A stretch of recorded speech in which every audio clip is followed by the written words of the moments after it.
الحمد لله رب العالمين الصلاة والسلام على خاتم النبيين وعلى آله وصحبه أجمعين أما بعد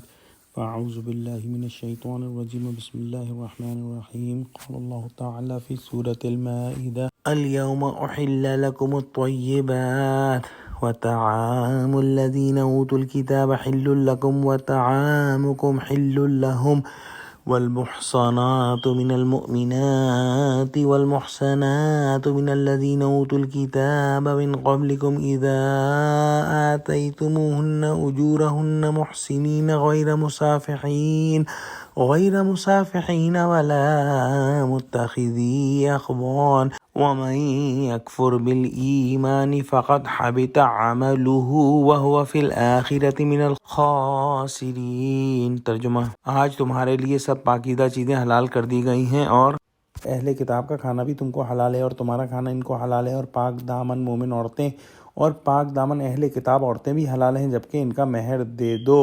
اور ان سے عفت قائم رکھنی مقصود ہو، نہ کھلی بدکاری کرنی اور نہ چھپی دوستی کرنی، اور جو شخص ایمان سے منکر ہوا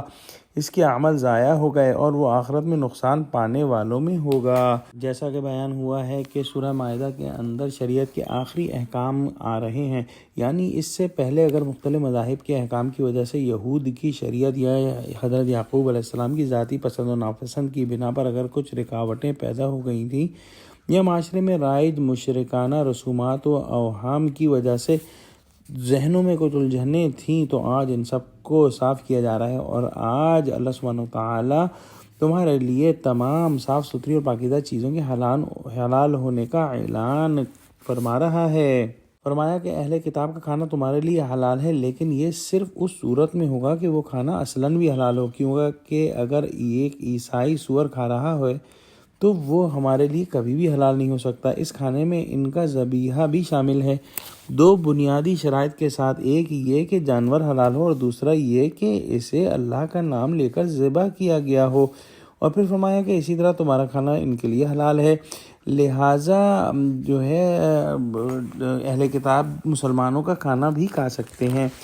اور پھر فرمایا کہ تمہارے لیے حلال ہیں اہل ایمان میں سے خاندانی عورتیں اور خاندانی عورتیں ان لوگوں کی جن کو تم سے پہلے کتاب دی گئی تھی، یعنی مسلمان مرد عیسائی یا یہودی عورت سے شادی کر سکتا ہے، اور اس کے اندر فرمایا کہ جبکہ تم انہیں ان کا مہر دے دو، اور اس کے ساتھ ساتھ جب ان کو قید نکاح میں لا کر ان کے محافظ بنو،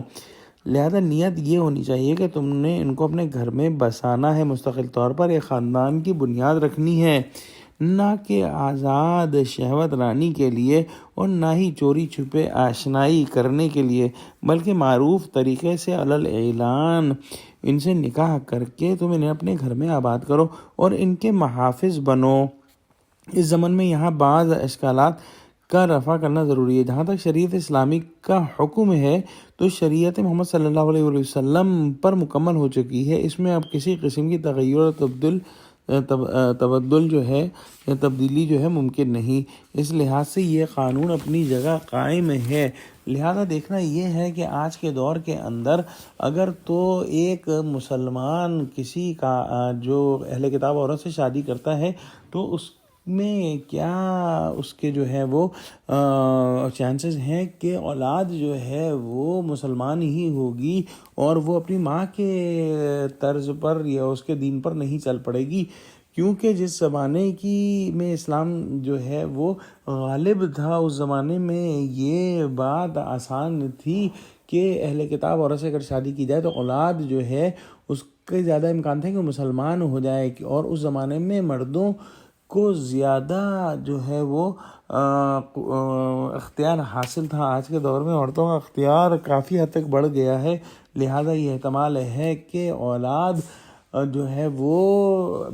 عیسائی یا یہودی ہو جائے، اور اس کے ساتھ ساتھ یہ بھی احتمال ہے کہ خود انسان جو مسلمان تھا اپنا ہی ایمان گنوا بیٹھے۔ لہذا علماء نے فرمایا ہے کہ ان حالات کے اندر اہل کتاب عورتوں سے نکاح نہ کرنے میں ہی بہتری ہے۔ پھر فرمایا کہ تو جس نے ایمان کے ساتھ کفر اختیار کیا اس کے تمام اعمال ضائع ہو گئے، اور آخر میں فرمایا کہ ایسا شخص آخرت میں جو ہے وہ خسارہ اٹھانے والوں میں ہوگا۔ دعا کرتے ہیں کہ اللہ ہم کو قرآن کا فہم عطا فرما، آمین۔ وآخر دعوانا الحمد للہ رب العالمین۔ السلام علیکم و رحمۃ اللہ وبرکاتہ۔